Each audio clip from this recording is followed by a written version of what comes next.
Thank you. Well, today I'm here at Future of Utility Summit and I'm here with Freddie from Centrica. Yes. Freddie, thanks very much for joining me this morning. You're within the regulatory team at Centrica. You're getting a view of what's happening across carbon and energy markets in Europe at real time. What do you see as having shifted most recently as energy security becomes ever hotter topic? Yeah, so I see a lot of countries in the EU and member states in the EU are focusing, like you said, on domestic energy security. Yeah. And what's really interesting is that there's been a focus on decarbonisation alongside domestic energy policy Yeah. and to secure a security of supply.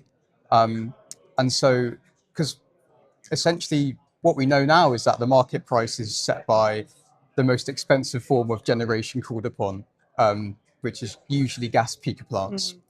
But countries are realizing that if we can have an energy mix that's dominated by renewables, Yeah.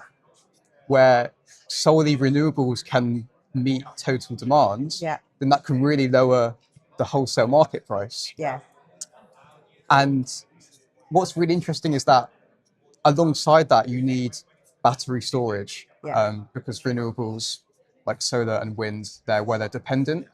And so investing in batteries alongside to support that intermittent supply of renewables is also really important. So I'm seeing a definite strong shift towards renewables in energy policy. Brilliant. So it's obviously driving the energy transition much faster. Absolutely. Yeah. And it's really interesting because sometimes I see narratives where people say that decarbonisation is contradictory to energy security and lowering household bills. But really, it's the complete opposite. Definitely. So you've got a view across Europe in your role in the trading team. What levers are you seeing different states pull, and what impact might that have on the UK? Yeah, that's really interesting. So lots of member states in the European Union are adopting different subsidy mechanisms, like feed-in tariffs and contracted for difference are Yeah. quite popular. And that is going hand in hand with renewables because they provide, or these contracts have a fixed price, of course, and they provide renewable generators that revenue certainty, which is good, but also can lead to an oversupply of renewables because these generators, they're so cheap and have a low marginal cost. Yeah. They can continually supply energy because they may as well in order to hit those profit margins, which is good in incentivizing renewable generation. But when the grid can't handle that influx of renewable supply, that leads to curtailment, and transition operators have to pay renewables to switch off and simultaneously pay non-renewable options to turn on and meet that extra demand. So that's kind of the situation there. Yeah.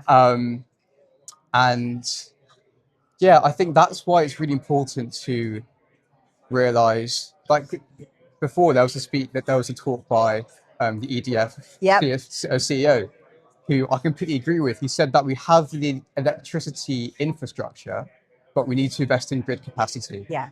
Um, That's so the real bottleneck at the moment, isn't it? absolutely. And in the UK, we have very large regional disparities between grid capacity. Yeah. And so a few years back, the UK government wanted to introduce zonal pricing Yep. to incentivize renewable assets where the grid can handle that power. Yep. But that was rejected. And I think that's where we need to focus on actually directly investing in the grids. That's the big challenge at the moment. Exactly, yeah. Definitely. So you've obviously just started your career in energy. Yes. Fairly recently joined Centrica. Yeah. I think it's a fascinating moment. We're at a real sort of fulcrum point. What drew you to energy specifically? And what do you think that people who've been in energy for 20 years, like me, might miss that somebody like you can see a bit more clearly? Yeah, it's a really interesting question. I think what drew me to energy is the variety of emerging renewable technologies. Yeah. There's so many opportunities that I think there are. I mean, for example, you have these new nuclear reactors that can operate Yeah. at much higher temperatures because they use helium as a coolant, which doesn't chemically react at high temperatures. Yeah.